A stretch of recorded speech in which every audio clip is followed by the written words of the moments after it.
Merci, Monsieur le Président. Excellences, Mesdames, Messieurs, d'abord, bonjour. Permettez-moi de sacrifier à l'usage en remerciant Thierry de Montbrial et Sim Staffat Tarab pour la double joie qui m'offre aujourd'hui. Tout d'abord, de vous dire encore une fois, soyez les bienvenus sur ces terres où le dialogue n'est pas un vain mot. En deuxième lieu, pour peut-être simplement pouvoir partager avec vous quelques impressions et une émotion peut-être d'une femme arabe, africaine, musulmane, c'est-à-dire marocaine, avec forte de ses droits et obligations. Par conséquent, je voudrais très vite, et là vous me permettrez peut-être qu'en dépit de l'absence des règles de Chatham House, d'avoir l'imprudence de me départir du diplomatiquement correct que m'impose pourtant ma nouvelle casquette pour retrouver peut-être la liberté de parole de l'universitaire que je ne saurais cesser d'être.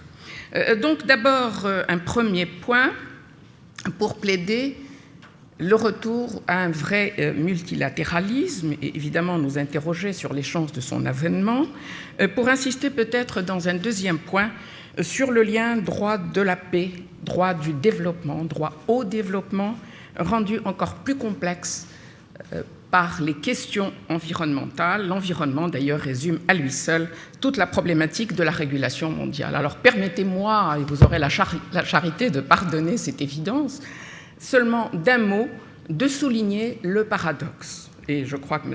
Moreau-Desforges vient de le souligner. L'essentiel de l'activité internationale est tout de même consacré à la régulation, ne l'oublions pas. La définition, le maintien, le changement, la modification des règles régissant tous les problèmes contemporains, la finance, le commerce, les échanges, la sécurité, l'aide, etc.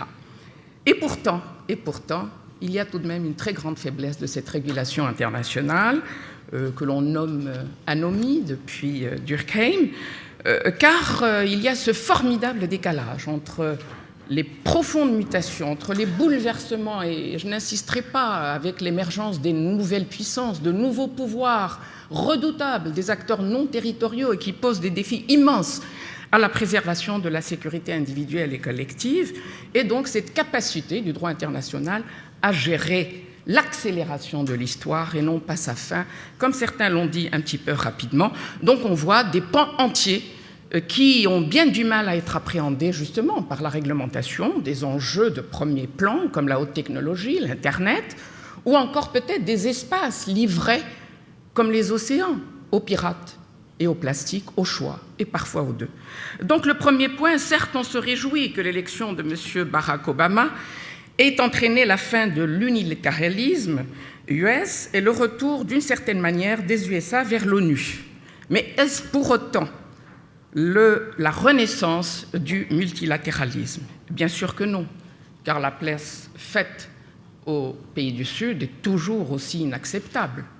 Et bien entendu, l'on ne peut pas oublier et se faire au déficit de légitimité du Conseil de sécurité qui, on l'a encore rappelé, tout de même régit d'un domaine extrêmement important de la vie internationale. Alors, à cet égard, j'aimerais quand même souligner que l'arrivée du président Obama a suscité un immense espoir de voir notamment la question du Proche-Orient, et il me semble qu'elle est assez centrale, pour simplement dire deux mots réglés, pour mettre fin justement aux injures quotidiennes faites au droit international et cette fameuse litanie des deux poids, deux mesures dont j'aurais bien voulu me passer de... Mais hélas, le monde orwellien nous interpelle à ce sujet avec les résolutions du Conseil de sécurité non appliquées, pourtant arrachées péniblement, les accords conclus non respectés au mépris de la bonne foi qui devait en principe présider à leur conclusion,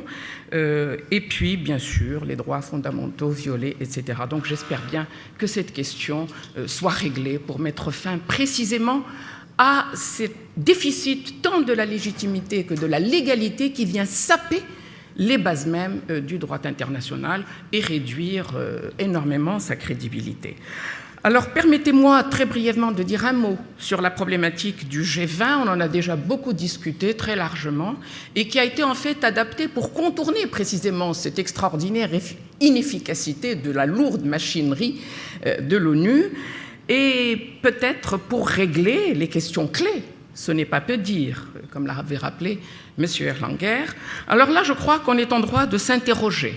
Est-ce éthiquement soutenable, juridiquement acceptable et politiquement défendable lorsque l'on sait que le retour à l'éthique était espéré pour mettre fin aux dérives, justement, et aux excès du système actuel, lorsque l'on sait, on l'a souligné abondamment, que le retour des États est également probant, alors bien sûr, à moins que, comme dans le scénario esquissé par M. Védrine, hier, l'on arrive à cette dynamique vertueuse où, bien sûr, un leadership responsable, avec une inclusion des absents, bien qu'ils ne soient pas là, justement, on répondrait à cette obligation d'universalité des normes, tout en répondant aux attentes spécifiques et légitimes de ces gens-là. Alors, bien entendu, là encore, il resterait tout de même deux questions importantes à poser, pour les juristes notamment. Doit-on, au nom de l'opportunité, du pragmatisme et de l'efficacité, faire l'impasse sur les principes fondamentaux du droit international, qui sont tout de même l'égalité souveraine et le consentement des États? Peut-on aussi, justement, adopter ces méthodes alors que l'exemplarité constitue tout de même un modèle fondamental, au moment même où on voudrait voir certains pays se soumettre à l'impératif de la légalité internationale et qu'on leur demande chez eux d'adopter la démocratie et évidemment la règle de droit. Alors de toute façon, hélas, rien ne laisse penser que l'on s'achemine vers ce scénario vertueux et optimal. Et dans ces cas, que nous reste-t-il? Eh bien, il reste au laissé-pour-compte, à être acculé au couple revendication, transgression.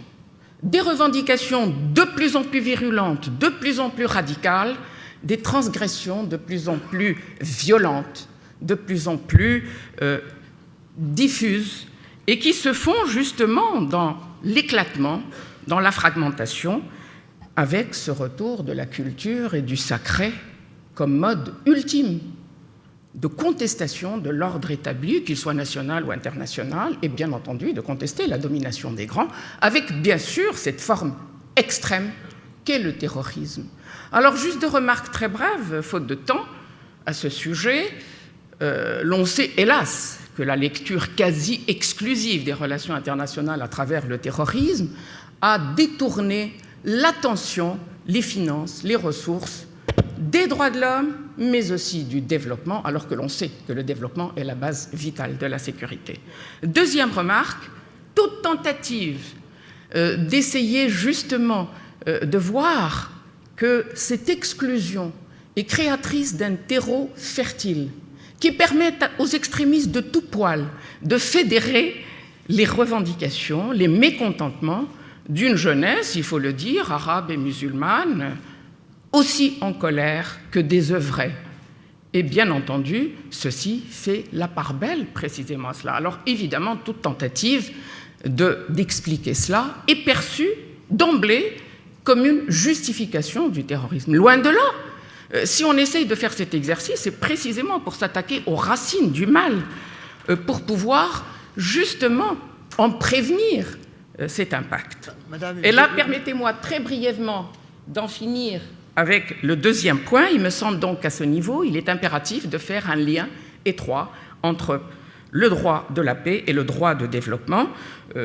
Il nous suffirait de nous rappeler la phrase très percutante de Paul VI lorsqu'il dit que le développement est le nouveau nom de la paix. Et sur le dernier point qui est que l'environnement rend précisément l'obtention de ce développement extrêmement problématique. Nous savons pourquoi.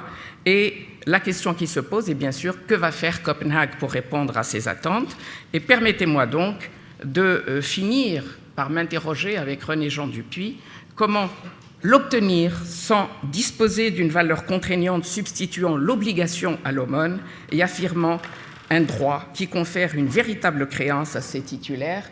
Il nous reste à espérer que le martèlement des consciences va provoquer ce sursaut salutaire d'une gouvernance mondiale qui pourrait à ce moment-là régir un système international plus juste, mais qui reste à inventer.